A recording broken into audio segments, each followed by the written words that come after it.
नमस्कार दोस्तों, कैसे हो आप सभी। आई होप कि आप अच्छे होंगे, आपकी पढ़ाई अच्छे से चल रही होगी। आज हम ट्वेल्थ के स्टूडेंट्स के लिए फिजिक्स से रिलेटेड वीडियो लेकर आए हैं। ट्वेल्थ में हमारा 10वां चैप्टर चल रहा था तरंग प्रकाश की वेव ऑप्टिक्स। अब तक हमने इस चैप्टर में हाइगेन का तरंग सिद्धांत देख चुके हैं। हाइगेन के तरंग सिद्धांत से प्रकाश के परावर्तन और अपवर्तन की व्याख्या हमने कर दी थी। आज के इस वीडियो में हम प्रकाश के द्वारा प्रदर्शित की जाने वाली एक और घटना का अध्ययन करेंगे, प्रकाश का व्यतिकरण, इंटरफेरेंस ऑफ लाइट। इस वीडियो में हम प्रकाश के व्यतिकरण के बारे में संपूर्ण जानकारी प्राप्त करेंगे। सबसे पहले हम बात करेंगे कि प्रकाश का व्यतिकरण होता क्या है, कितने प्रकार का होता है, व्यतिकरण के लिए आवश्यक शर्तें कौन कौन सी है, और अंत में हम प्रकाश के व्यतिकरण का गणितीय विश्लेषण समझेंगे, जानेंगे। विद्यार्थियों, यदि आप हमारे YouTube चैनल पर नए हैं तो चैनल को सब्सक्राइब कर लीजिए, साथ में बेल आइकन भी दबा दीजिए ताकि आपको आगे की वीडियोस की नोटिफिकेशन मिलते रहे। अब मैं आज के इस वीडियो को स्टार्ट करता हूं। बात करेंगे प्रकाश का व्यतिकरण। प्रकाश के व्यतिकरण को समझने के लिए हमें दो तीन टर्म यहां पर समझनी होगी। सबसे पहले हम बात करते हैं अध्यारोपण का सिद्धांत। देखिए, अध्यारोपण का सिद्धांत हम कक्षा 11 में भी पढ़ चुके हैं। इसके अलावा पहले दूसरे चैप्टर में भी हमने अध्यारोपण के सिद्धांत का प्रयोग किया है। थोड़ा सा मैं आपको याद दिला देता हूं, और यहां पर अध्यारोपण का सिद्धांत क्या है यह भी मैं आपको बता देता हूं।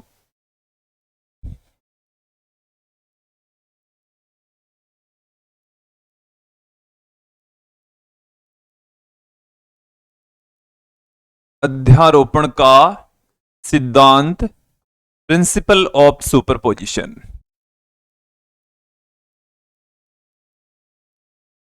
देखिए, अध्यारोपण का सिद्धांत क्या है। यहां पर हमारे पास में प्रकाश की तरंगें होगी। जैसे ये कोई प्रकाश की तरंग है, ये कोई अन्य प्रकाश की तरंग है। किसी क्षण विशेष पर इनके जो विस्थापन है, इसका y1 है, इसका विस्थापन y2 है। तो इनका जो परिणामी विस्थापन है वो हम अध्यारोपण के सिद्धांत से ज्ञात करेंगे कि एक ही दिशा में चलने वाली या एक ही दिशा में चलने वाली दो या दो से अधिक प्रकाश तरंगें जब आपस में मिलती है तो एक नई तरंग बनती है। उस नई तरंग का विस्थापन अलग अलग तरंगों के विस्थापनों के सदिश योग के बराबर होता है। यही है अध्यारोपण का सिद्धांत। यहां पर दो तरंगें चल रही है, दो से ज्यादा भी ले सकते हैं, और परिणामी तरंग का जो विस्थापन है वो अलग अलग तरंगों के विस्थापनों के सदिश योग के बराबर होता है। इस तरीके से परिणामी तरंग का विस्थापन अलग अलग तरंगों के विस्थापनों के सदिश योग के बराबर होगा। आपके सामने रख देता हूं।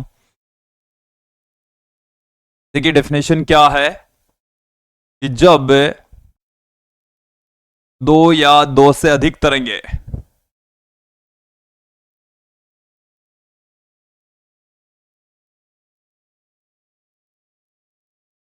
दो या दो से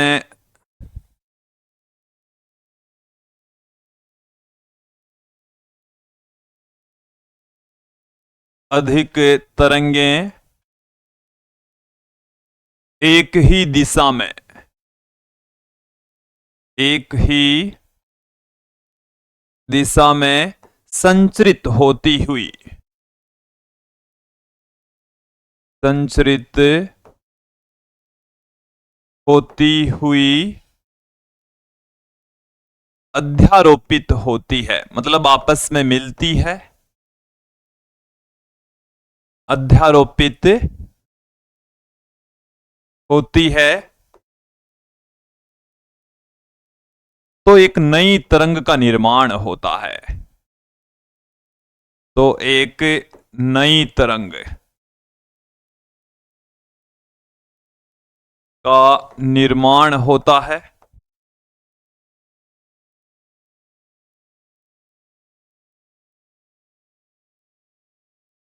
नई तरंग का निर्माण होता है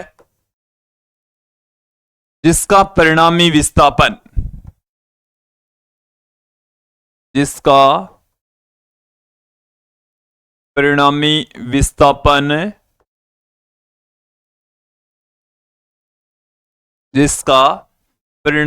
विस्थापन अलग अलग तरंगों के विस्थापनों के सदिश योग के बराबर होता है। अलग अलग तरंगों के विस्थापनों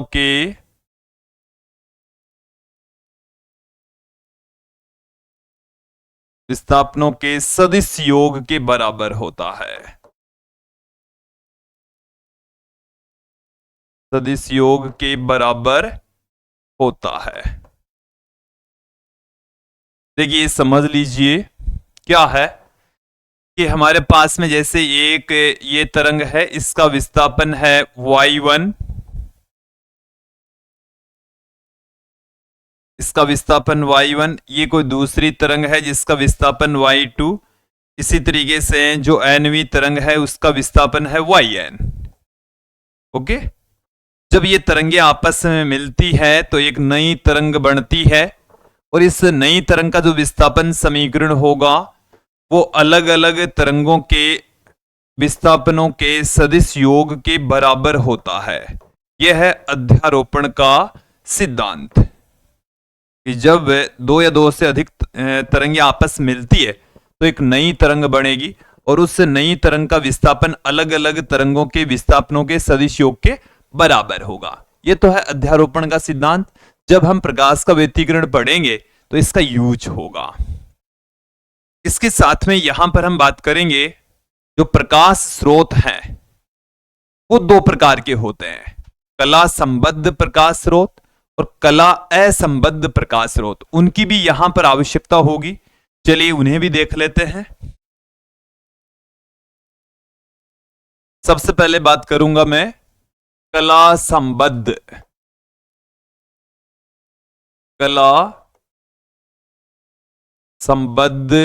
प्रकाश स्रोत। कला संबद्ध प्रकाश स्रोत, तो देखिए कला संबद्ध प्रकाश स्रोत कौन से होते हैं? ऐसे प्रकाश स्रोत जिनसे चलने वाली प्रकाश की किरणें नियत कलांतर के साथ में चले, या जिनका कलांतर समय के साथ में नियत हो, कला संबद्ध स्रोत कहलाते हैं। ठीक है, यहां पर क्या होगा, तरंगों के बीच के जो कलांतर है वो समय के रेस्पेक्ट नियत रहेगा, उसमें कोई बदलाव नहीं आएगा। जैसे एक डायग्राम के जरिए मैं समझा देता हूं आपको। ये हमारे पास में एक तरंग है इस तरीके से, ये हमने एक तरंग दिखाई है।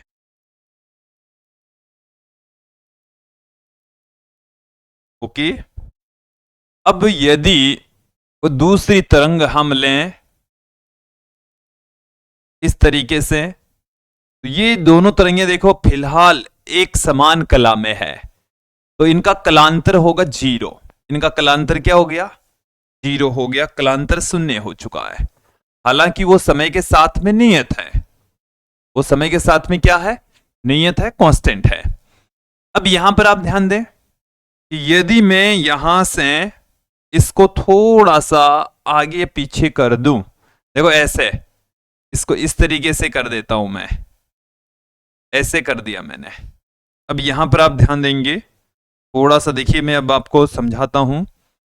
रोटेड लाइन यहां पर हम ले लेंगे। देखिए इसका जब सुनने वाला बिंदु होता है तब यहां पर आप ध्यान दें, ये इतना का डिफरेंस होता है इसमें, और यहां पर भी जब इसका सुनने वाला पॉइंट हम लेंगे, देखिए इतना का डिफरेंस फिर भी रहेगा। यहां इसका फिर से मैं सुनने वाला पॉइंट ले लेता हूं, फिर से इसका सुनने वाला पॉइंट लेता हूं, तो देखिए यहां पर आप ध्यान देंगे कि इनके बीच में इतना का कलांतर है, इतना कलांतर है, इतना कलांतर बच गया है, इतना कलांतर यहां रह गया है, इतना ही कलांतर यहां रह गया है। तो इनके कलांतर इनमें है, और कलांतर समय के साथ नियत हो। कलांतर क्या हो? जब समय के साथ में नियत रहता है तो उस प्रकाश स्रोत को हम कला संबद्ध प्रकाश स्रोत कहेंगे कि ऐसे प्रकाश स्रोत जिनके मध्य कलांतर समय के रेस्पेक्ट क्या रहे, नियत रहे, कला संबद्ध स्रोत कहलाते हैं। क्लियर हो जाना चाहिए। आगे बढ़ते हैं, बात करेंगे कला असंबद्ध स्रोत किसे कहेंगे। कला असंबद्ध स्रोत, तो देखिए जो कला संबद्ध स्रोत है उसमें तो कलांतर समय के साथ में नियत रहेगा। यहां पर कलांतर क्या है, समय के साथ में परिवर्ती रहेगा। समय के रेस्पेक्ट कलांतर है वो बदलता रहेगा। इसको भी एक एग्जाम्पल के जरिए, डायग्राम के जरिए मैं आपको समझा देता हूं। यहां पर आप ध्यान दीजिए, ये हमारे पास में कोई तरंग है, ये हमारे पास में क्या है, कोई तरंग। अब मैं यहां पर एक अन्य तरंग यहां लेकर चल रहा हूं।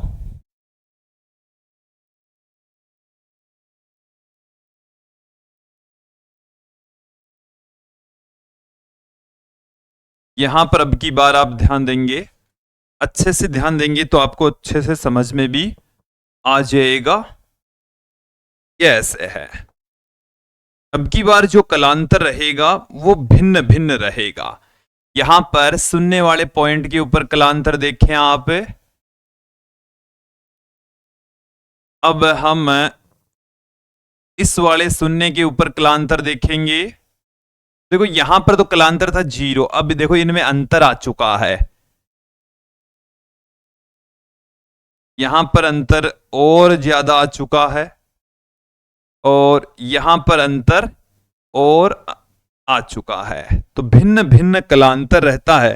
तो ऐसे कलांतर को, ऐसे प्रकाश स्रोतों को हम कला असंबद्ध स्रोत, यहां पर कलांतर इस बिंदु और इस बिंदु के बीच में कलांतर क्या है, 0, जबकि यहां शून्य है, जबकि यहां पर इतना डिफरेंस है।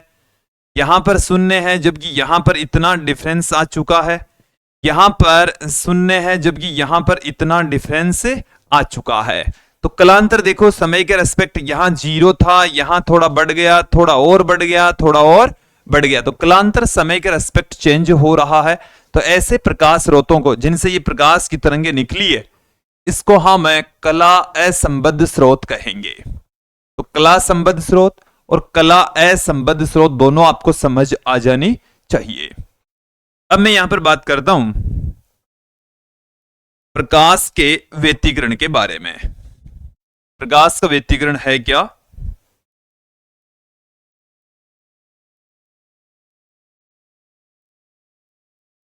प्रकाश का व्यतिकरण, इंटरफेरेंस ऑफ लाइट, डेफिनेशन क्या है।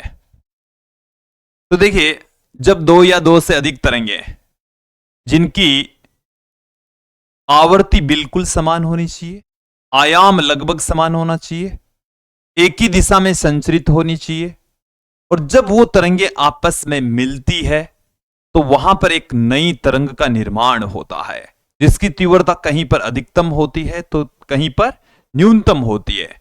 तो इस घटना को हम प्रकाश का व्यतिकरण कहते हैं। देखिए एक बार पुनः इसकी डेफिनेशन सुन लीजिए कि हमारे पास में दो तरंगे होगी या दो से ज्यादा होगी, एक ही दिशा में संचरित होगी और उनका आयाम लगभग बराबर होगा, आवर्ती बिल्कुल बराबर होगी। आपस में जब मिलेगी तो एक नई तरंग बनेगी और उस नई तरंग की तीव्रता कहीं पर अधिकतम तो कहीं पर न्यूनतम प्राप्त होती है, और इस घटना को हम प्रकाश का व्यतिकरण कहेंगे। डेफिनेशन आपके सामने रख देता हूं, फिर इसकी शर्तें मैं आपको बताऊंगा, जिससे ये जो डेफिनेशन है वो आपको बेटर तरीके से समझ में आ जाएगी। चलिए क्या है डेफिनेशन, कि जब दो या दो से अधिक तरंगे, दो या दो से अधिक तरंगे, जब दो या दो से अधिक प्रकाश तरंगे, प्रकाश तरंगे एक ही दिशा में एक ही दिशा में संचरित होती हुई, एक ही दिशा में संचरित होती हुई, एक ही दिशा में संचरित होती हुई अध्यारोपित होती है। एक ही दिशा में संचरित होती हुई अध्यारोपित होती है मतलब मिलती है।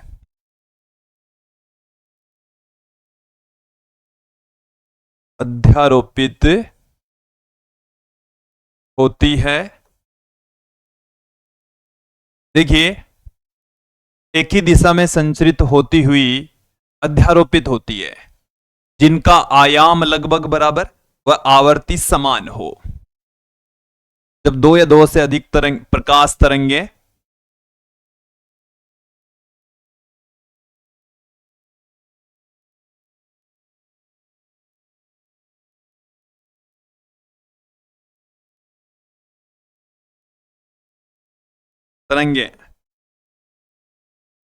जिनका आयाम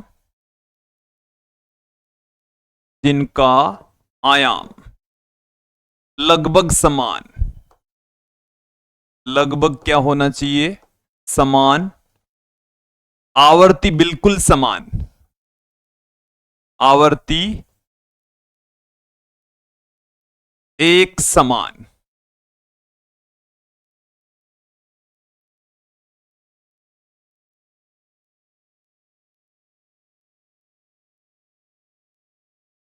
आवर्ती क्या होनी चाहिए? एक समान। एक समान। फिर है एक ही दिशा में संचरित होती हुई, एक ही दिशा में संचरित होती हुई अध्यारोपित होती है। अब देखो डेफिनेशन, थोड़ा सा हमने इसको मॉडिफाई कर लिया है। पुनः देखें कि जब दो या दो से अधिक प्रकाश तरंगे जिनका आयाम लगभग बराबर है, आवर्ती एक समान है, एक ही दिशा में संचरित होती हुई अध्यारोपित होती है, तो एक नई तरंग का निर्माण होता है। तो एक नई तरंग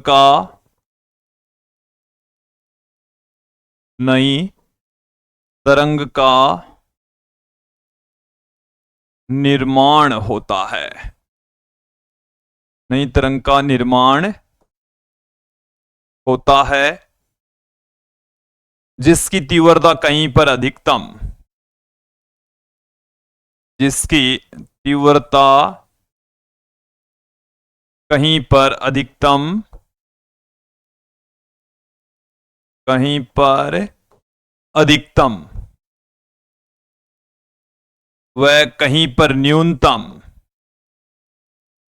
कहीं पर अधिकतम तो कहीं पर क्या होगी? न्यूनतम।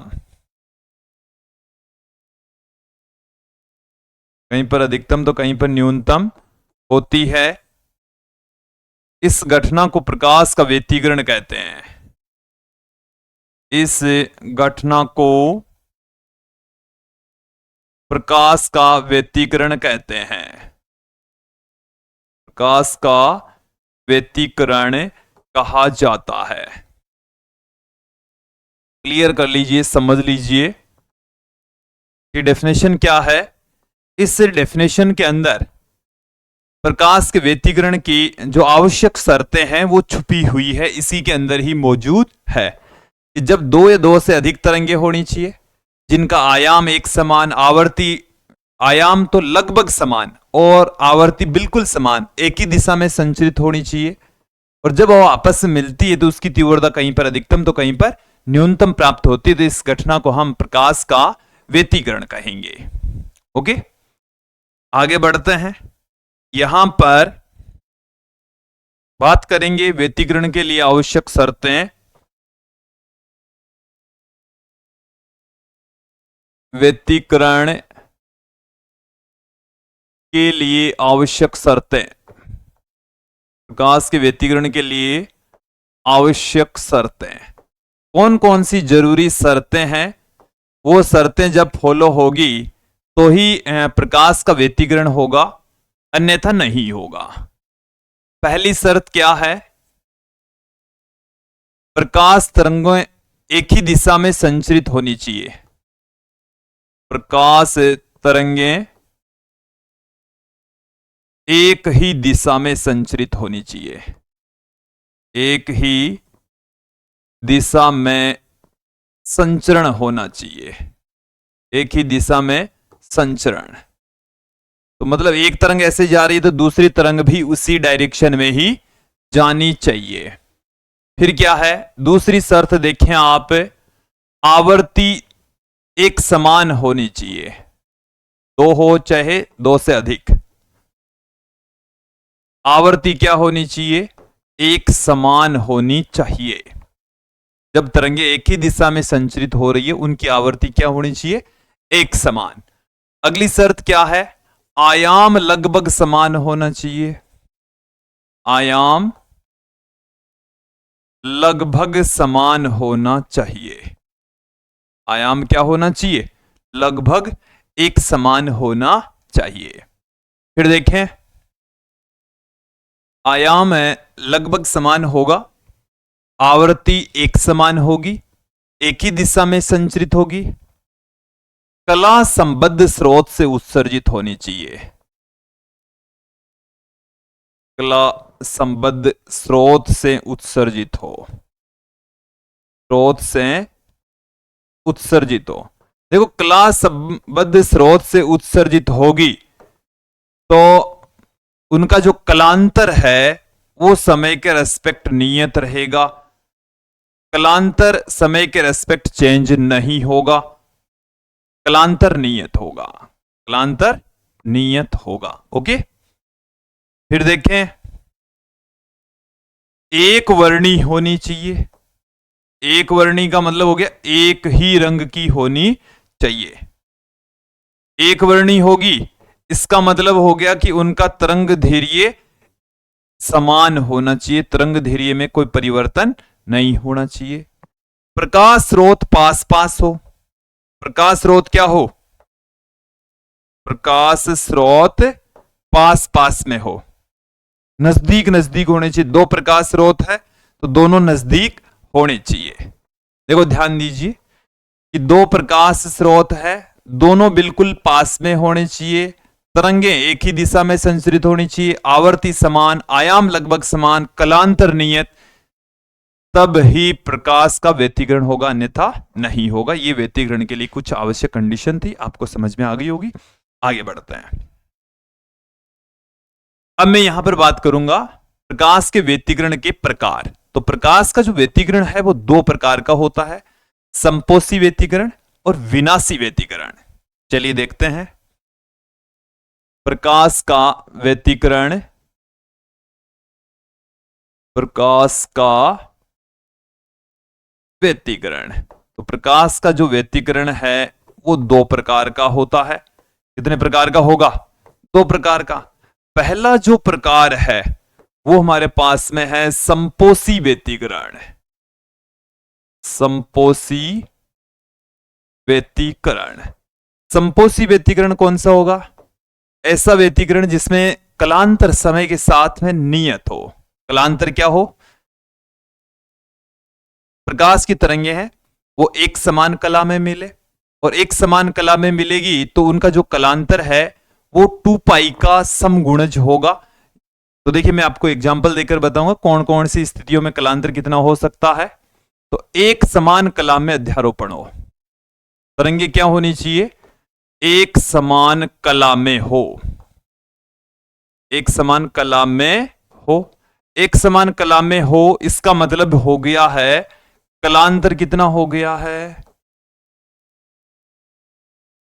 कलांतर हो गया है 2 पाई का समगुणज। 2 पाई एन हम कह सकते हैं। एन बराबर अपने पास में क्या हो सकता है? 0, 1, 2, 3, 4 इस तरीके से होगा। 1 होगा तो ये, 2 होगा तो ये, 3 होगा तो 6 पाई, 8 पाई, इस तरीके से इनका मान होगा। एन बराबर हम 0, 1, 2, 3 इस तरीके से लेकर चलेंगे। तो संपोषी व्यतिकरण कि ऐसा व्यतिकरण जिसमें प्रकाश तरंगे एक समान कला में अध्यारोपित होती है, संपोषी व्यतिकरण कहलाता है। और संपोषी व्यतिकरण के अंदर जो कलांतर है वो 2 पाई का गुणज होता है, 2 पाई का गुणज या पाई का समगुणज, पाई का समगुणज। कलांतर क्या होना चाहिए? पाई का समगुणज होना चाहिए, या हम कह सकते हैं 2 पाई का गुणज होना चाहिए, पूर्ण गुणज होना चाहिए। तो 0, 2 पाई, 4 पाई, 6 पाई, 8 पाई, इस तरीके से हमारे पास में यदि कलांतर है तो वो जो व्यतिकरण होगा उसको हम संपोषी व्यतिकरण कहेंगे। व्यतिकरण का जो दूसरा प्रकार है, दूसरा जो पार्ट है, वो हमारे पास में विनाशी व्यतिकरण है। विनाशी व्यतिकरण के अंदर तरंगे एक दूसरे की विपरीत कला में अध्यारोपित होगी। विनाशी व्यतिकरण के अंदर तरंगे क्या होगी? एक दूसरे की विपरीत कला में अध्यारोपित हो। तरंगों का अध्यारोपण क्या हो? अध्यारोपण विपरीत कला में हो। अध्यारोपण क्या हो? अध्यारोपण विपरीत कला में हो। अध्यारोपण कैसा होना चाहिए? विपरीत कला में हो। तो उस व्यतिकरण को हम विनाशी व्यतिकरण कहेंगे। और इस व्यतिकरण के अंदर जो कलांतर है, कलांतर आप देखें पाई का विषम गुणज होगा। कलांतर क्या होगा? पाई का विषम गुणज, पाई का विषम गुणज होगा। देखिए ये कितना हो सकता है? पाई हो सकता है, 3 पाई हो सकता है, 5 पाई हो सकता है, 7 पाई हो सकता है। इसको मैं इस तरीके से पुट कर सकता हूं 2n प्लस 1 पाई, 2n प्लस 1 पाई, जहां n बराबर 0, 1, 2, 3, 4 इस तरीके से हमें प्राप्त हो सकते हैं।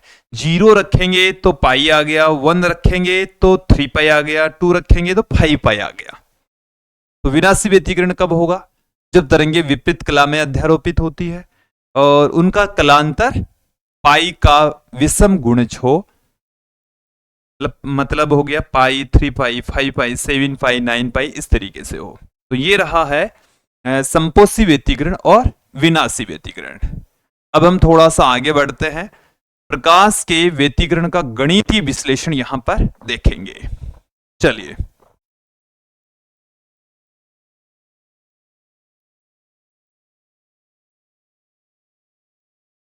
व्यतिकरण का गणितीय विश्लेषण। व्यतिकरण का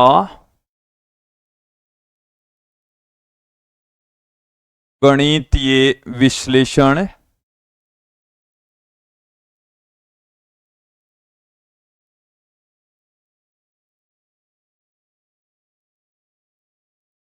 कि जब दो तरंगे आपस में अध्यारोपित होती है तो एक नई तरंग का निर्माण होता है।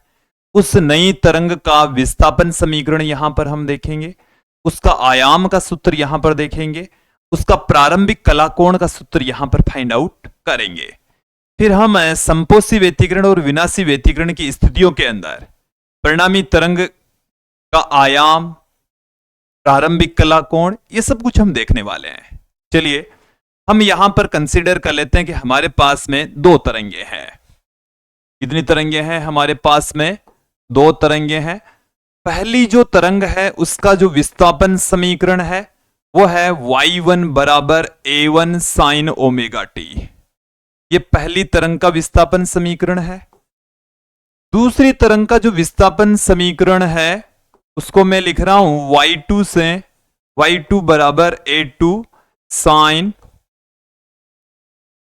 ओमेगा टी प्लस 5 से पुट कर रहा हूं।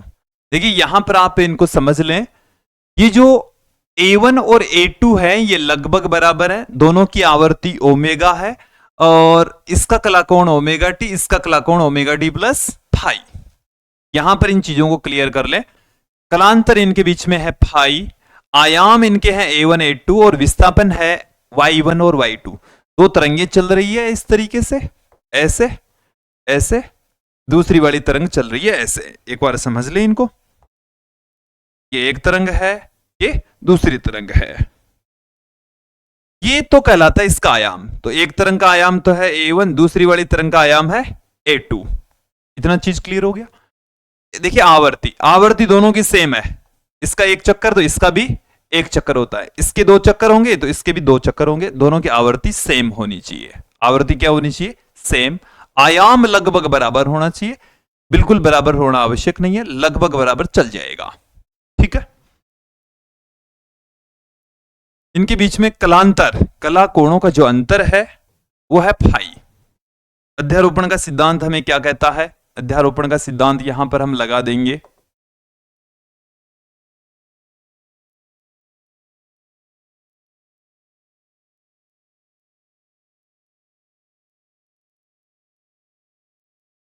अध्यारोपण का सिद्धांत हमें यह कहता है कि जब दो या दो से अधिक तरंगें आपस में मिलती है तो एक नई तरंग का निर्माण होता है और उस नई तरंग का विस्थापन उन दोनों तरंगों के विस्थापनों के सदिश योग के बराबर होता है। यहां पर दोनों ही तरंगें एक ही दिशा में संचरित हो रही है।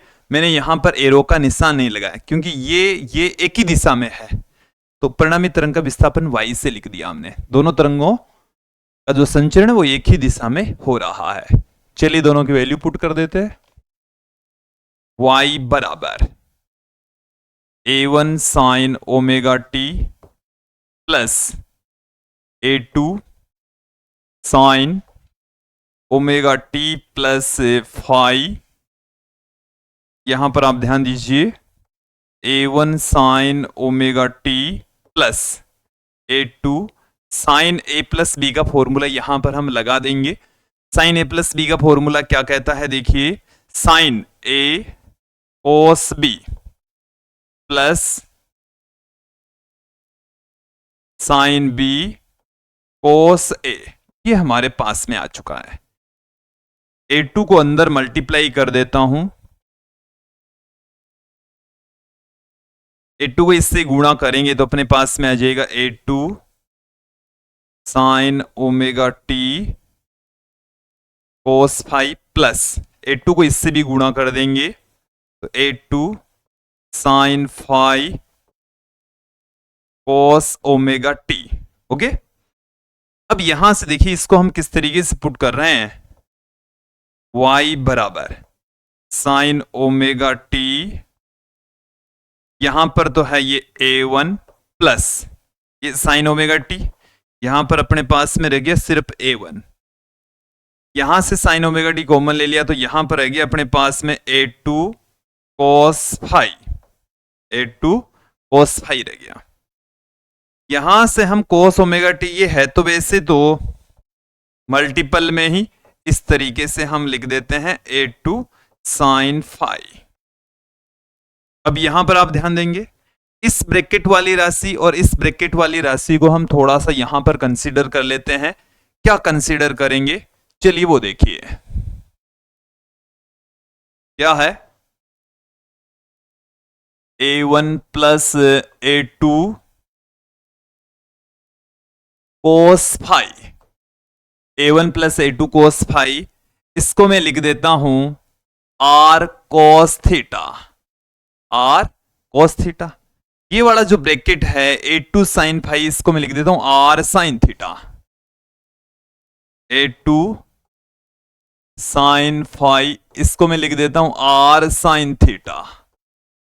इसे मैं इक्वेशन दे देता हूं, इस वाली इक्वेशन को मैं दे देता हूं इक्वेशन नंबर 4, इससे मैं दे देता हूं इक्वेशन नंबर 5 और इससे मैं दे देता हूं इक्वेशन नंबर 6। और ये जो दोनों है वो हमने कंसीडर किया है, इनको हमने माना है। माना इनकी वैल्यू, न तो हमें कैपिटल आर का पता न ही थीटा का पता, दोनों का ही नहीं पता, दोनों का ही मान हम ज्ञात करेंगे। समीकरण 5 और 6 को 4 में रख देंगे। 5 व 6 को किस में पुट कर देंगे? को 4 में रखने पर, 4 में रखने पर क्या मिल जाएगा अपन को?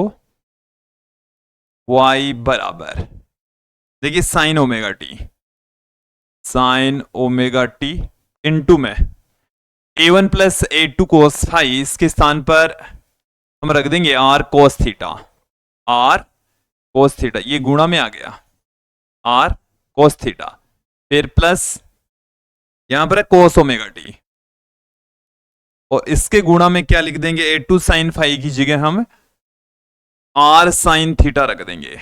इन दोनों टर्म में से हम R कॉमन ले लेंगे, अपने पास में क्या आ गया, R कॉमन ले लिया तो यहां रह गया साइन ओमेगा टी कोस थीटा, R यहां से कॉमन आ चुका, क्या रह गया, कोस ओमेगा टी साइन थीटा।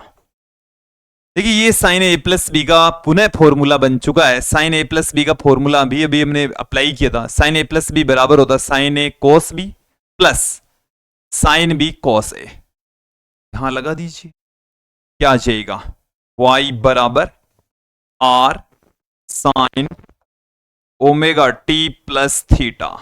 ये हमें प्राप्त हो चुका है परिणामी तरंग का विस्थापन समीकरण। यह क्या है, परिणामी तरंग का विस्थापन समीकरण है। परिणामी तरंग का विस्थापन समीकरण है। जब दोनों तरंगें आपस में मिलेगी तो एक नई तरंग मिलेगी जिसका विस्थापन समीकरण y बराबर capital R sine omega D plus theta, जहां R उसका आयाम है और थीटा उसका प्रारंभिक कला कोण है। इन दोनों की ही वैल्यू यहां पर हम ज्ञात करेंगे। चलिए समीकरण 5 और 6 से ज्ञात करेंगे। 5 और 6 को मैं यहां पर अगले पेज पर ले चलता हूं, क्या होगी, क्या है, A1 plus A2 cos phi बराबर R कोस थीटा। यह है समीकरण 5। फिर देखें A2 साइन फाई, ये हमने रखा है R साइन थीटा। यह आ गई इक्वेशन नंबर 6।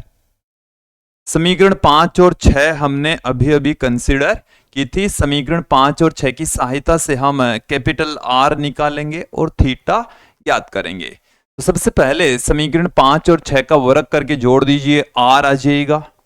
समीकरण 5 का स्क्वायर कर दीजिए, 6 का स्क्वायर कर दीजिए और जोड़ दीजिए। तो इधर से मैं जोड़ रहा हूं, R कोस थीटा का square plus R sine theta का स्क्वायर बराबर, देखो यहां से इसका स्क्वायर कर दीजिए, A1 plus A2 cos phi का स्क्वायर प्लस इसका भी स्क्वायर होगा A2 साइन फाई का स्क्वायर।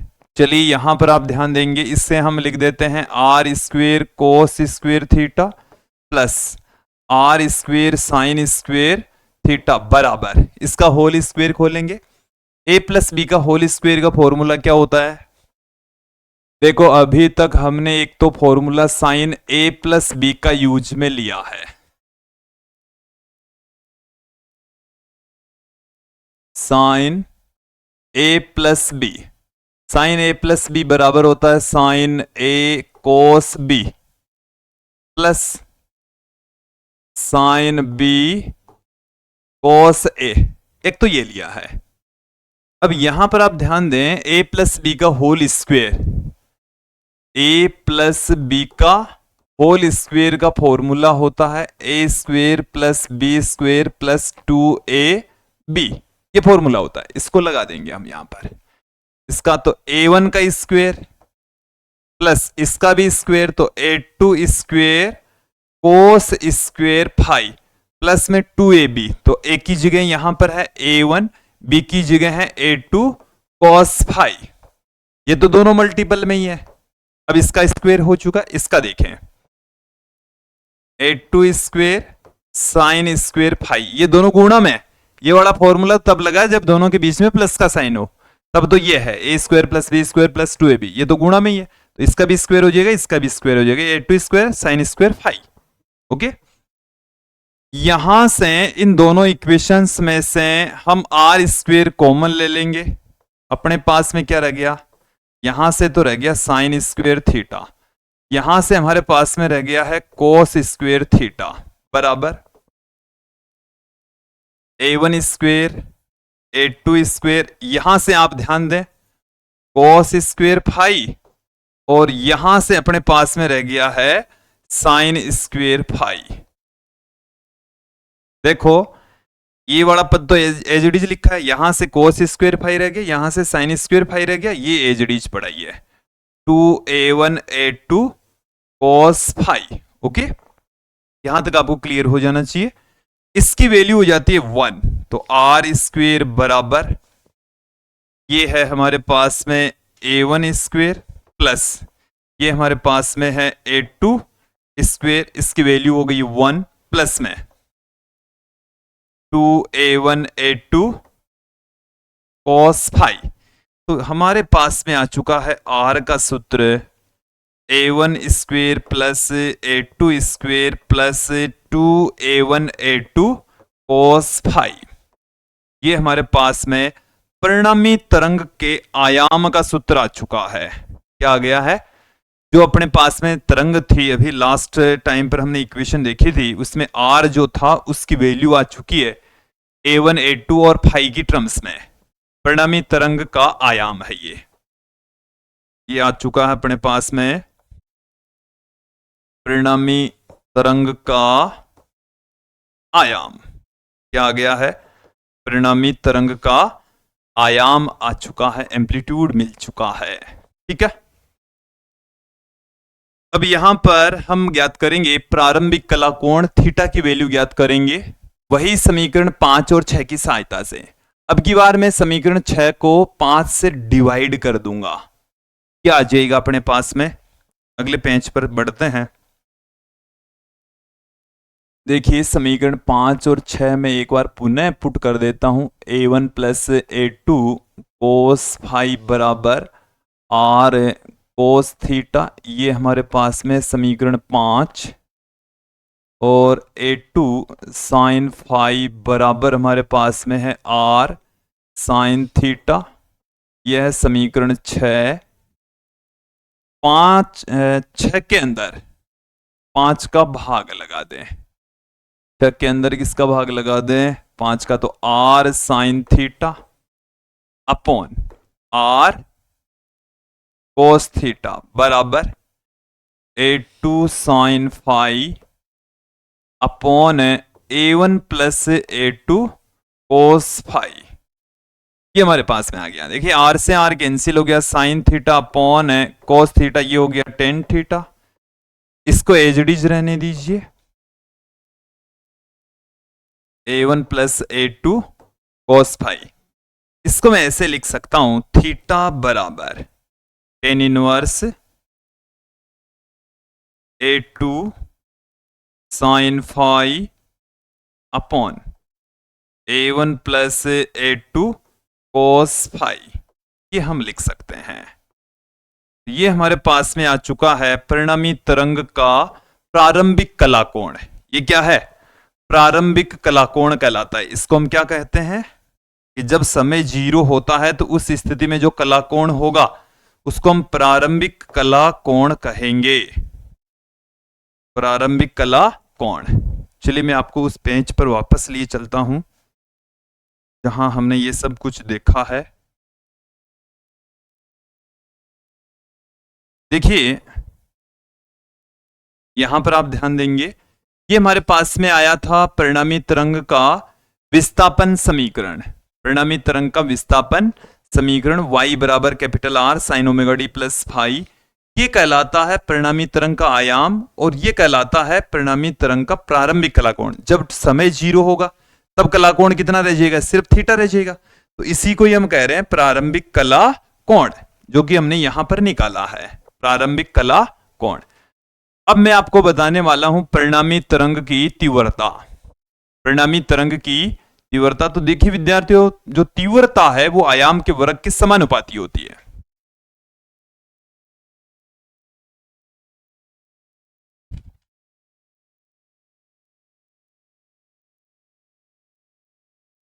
परिणामी तरंग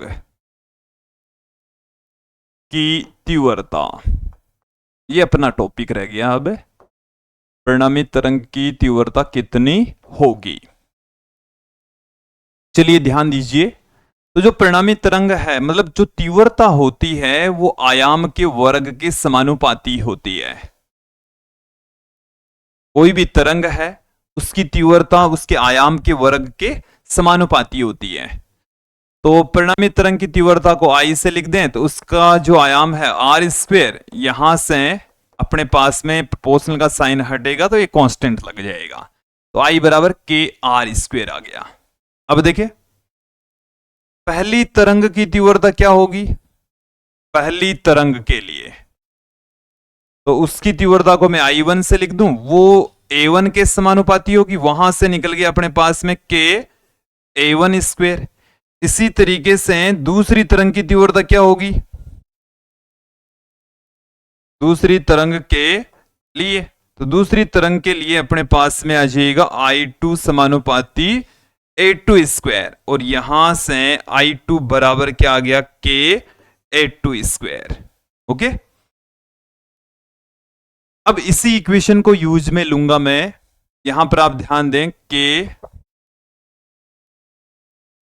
आर स्क्वेयर की वैल्यू है A1 square plus A2 square plus 2A1 A2 cos phi, ये है, हमने आर का मान यही तो निकाला है, A1 square plus A2 square plus 2A1 A2 cos phi का रूट, तो स्क्वेयर कर देंगे रूट हट जाएगा, तो आई बराबर क्या चल रहा है, इसको अंदर गुणा कर देता हूं, के A1 स्क्वेयर प्लस के A2 स्क्वेयर प्लस 2 के A1 A2 cos फाई, तो आई बराबर कितना आ गया, इसको मैं लिख देता हूं I1, क्योंकि के A1 स्क्वेयर है वो तो क्या है, I1 के इक्वल ही है, के A2 स्क्वेयर है ये I2 है, ये क्या है, I2 है। अब यहां पर आप ध्यान दें, इस के को मैं अंडरूड के इंटू अंडरूड के, देखो अंडरूड के A1 अंडरूड के A2 इस तरीके से लिख देता हूं, के को हमने अंडरूड के लिख दिया, तो अपने पास में क्या आ जाएगा, ये I बराबर I1 प्लस I2 प्लस 2। अब देखो अंडरूड के A1 इसका अंडरूड कर दे पूरी का ही, तो अंडरूड के इसका अंडरूड करेंगे तो A1 रह जाएगा, तो ये अंडरूड I1 आ गया, ये तो क्या है अंडरूड I1, ये है अंडरूड I2 cos फाई, ये अपने पास में आ चुका है परिणामी तरंग की तीव्रता, I बराबर I1 plus I2 plus 2 root I1 I2 cos phi. जो दोनों तरंगों के अध्यारोपण से हमें नई तरंग मिली है उसकी तीव्रता का सूत्र है I1 plus I2 plus 2 root I2 cos phi. तो ये आ चुका है परिणामी तरंग का आयाम, प्रारंभिक कला कोण और तीव्रता का सूत्र। अब मैं यहां पर आपको दो कंडीशंस बताने वाला हूं, संपोषी व्यतिकरण की और विनाशी व्यतिकरण की। चलिए देखिए हम परिणामी तरंग के लिए क्या क्या सूत्र निकाल चुके हैं, तो आर बराबर निकाल चुके हैं, ये A1 का square plus A2 square plus 2A1 A2 cos phi, ठीक है। थीटा बराबर निकाल चुके हैं tan inverse A2 sin phi plus upon A1 plus A2 cos phi, और हम तीव्रता निकाल चुके हैं, तीव्रता देखिए I1 plus I2 plus 2 root I2 cos phi, ये हमारे पास में है तीव्रता का सूत्र। अब देखिए इसमें हम संपोषी व्यतिकरण क्या कंडीशन लगा रहे हैं, स्थिति हम लगा रहे हैं संपोषी व्यतिकरण। कौन सी स्थिति लगा रहे हैं, संपोषी व्यतिकरण की स्थिति हम लगा रहे हैं।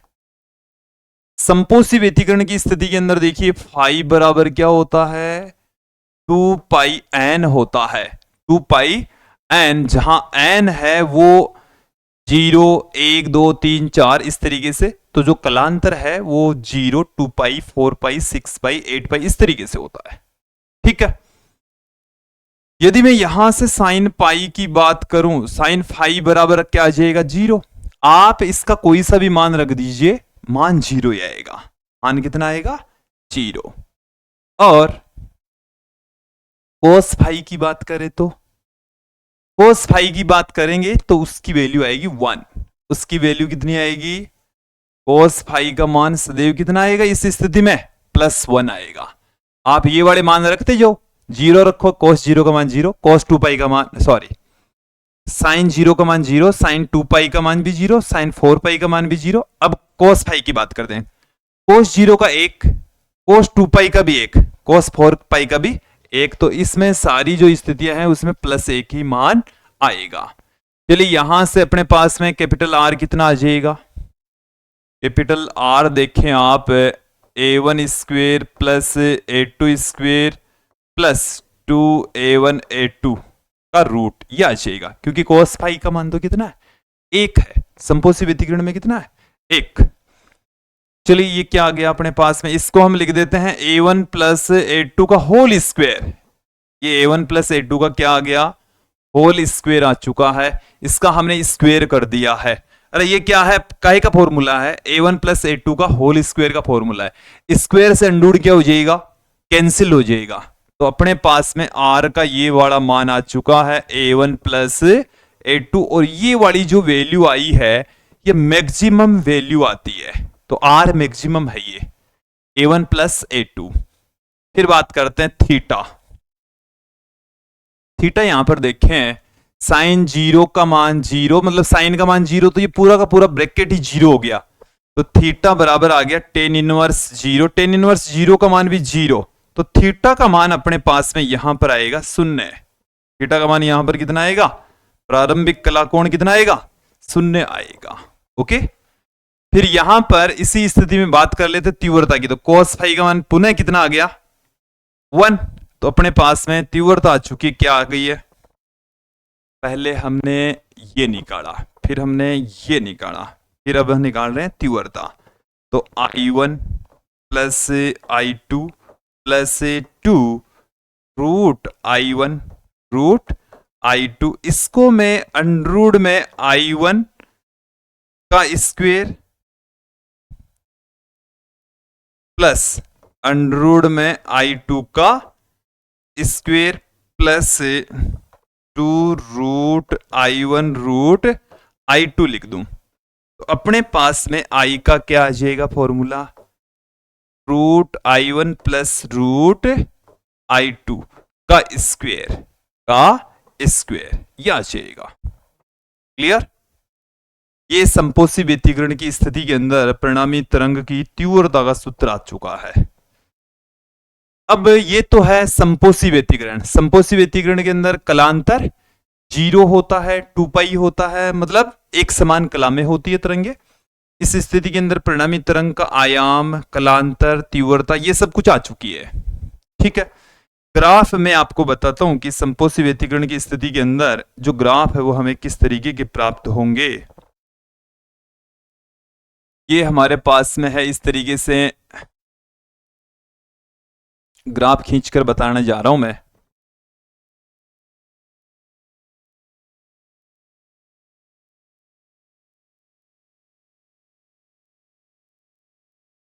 ओके।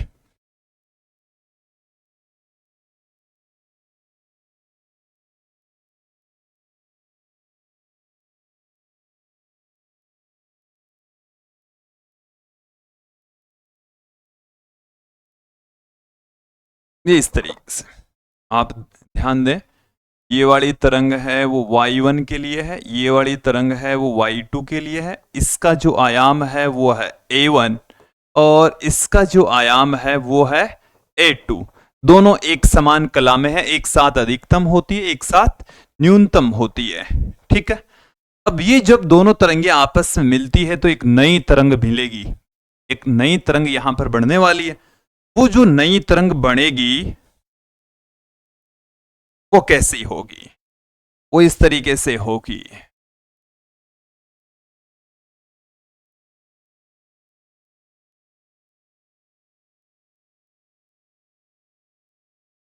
ऐसे आप यहां पर इस नई तरंग के बारे में देखेंगे कि इसका जो आयाम है यहां से लेकर यहां तक की जो डिस्टेंस है वो है a1 r के बराबर। a1 plus a2 r maximum होगा। r क्या होगा? मैक्सिमम होगा।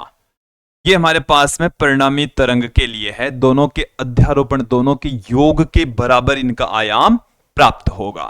ठीक है, तो ये तो था संपोषी व्यतिकरण। अब हम आगे बढ़ते हैं। दूसरी कंडीशन, अंतिम जो स्थिति है वो अब आपको बताने जा रहे हैं, विनाशी व्यतिकरण। स्थिति सेकंड।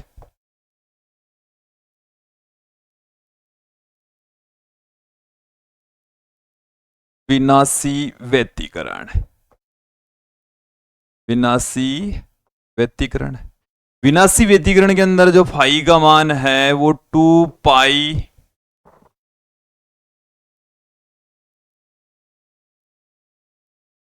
2n प्लस 1 पाई होता है। 2n प्लस 1 पाई। ठीक है, इस स्थिति के अंदर साइन पाई का मान, फाई का मान कितना आएगा? फिर से 0। कॉस फाई का मान कितना आएगा? -1 आएगा। तो हमारे पास में परिणामी तरंग का जो आयाम है वो क्या होगा? देखिए,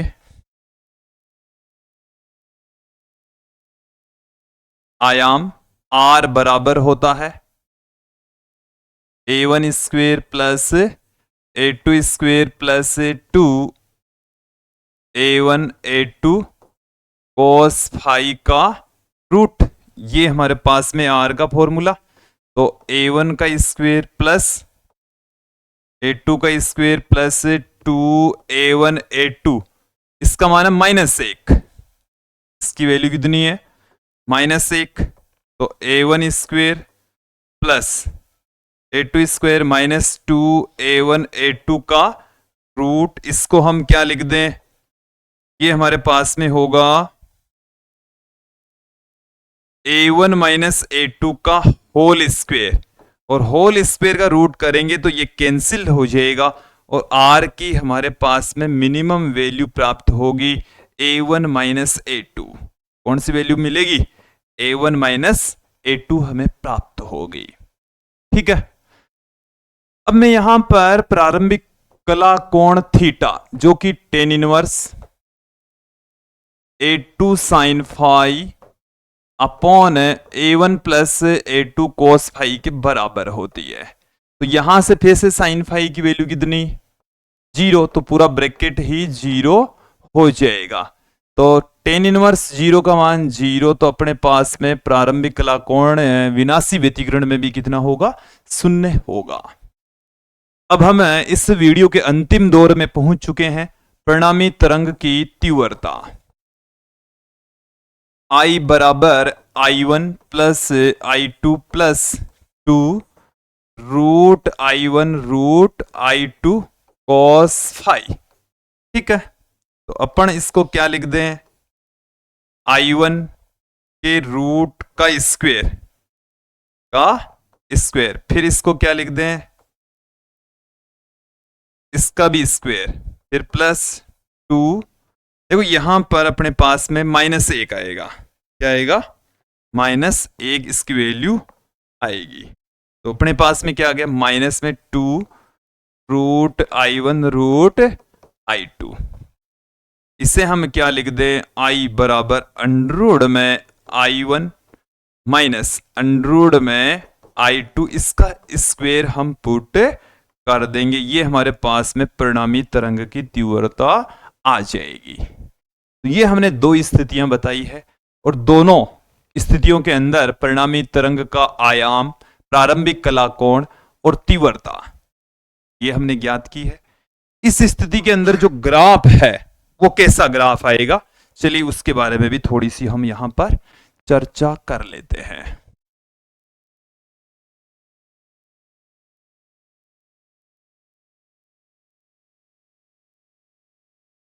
थोड़ा सा और बड़ा कर लेते हैं इसको।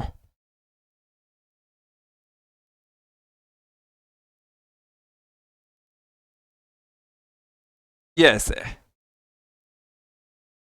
दूसरी वाली जो तरंग है वो हमारे पास में ऐसे डॉटेड लाइन से दिखा रहा हूं मैं, विपरीत कला में है। कला कैसी है इनकी? विपरीत। इसका जो आयाम है, इसका जो आयाम है वो है A1, इसका जो आयाम है वो है A2। जब दोनों तरंगें आपस में मिलती है तो एक नई तरंग यहां पर बनेगी और उस नई तरंग का जो आयाम है वो ये होगा, ऐसे। ये वाली हमारे पास में नई तरंग है, ठीक है। ये तरंग तो है Y1, ये तरंग है Y2, और ये वाली जो तरंग है वो है Y, और यहां से यहां तक की जो ऊंचाई है वो है R मिनिमम, और R मिनिमम यहां पर हमारे पास में है A1 माइनस A2, इन दोनों के अंतर के बराबर। ये ज्यादा ये कम, इसमें से घट जाएगी, इतना बचेगा। ओके, तो ये आ गया है विनाशी व्यतिकरण की स्थिति के अंदर तरंगों के मध्य ग्राफ। यहां तक आपको क्लियर हो गया होगा। ये जो आज का हमारा टॉपिक था वो आप लोगों को अच्छे से समझ में आ गया होगा। आज की इस वीडियो में इतना ही। नेक्स्ट वीडियो में हम यंग का द्विरेखा छिद्र प्रयोग लेकर लौटेंगे। आज के लिए इतना ही। धन्यवाद दोस्तों।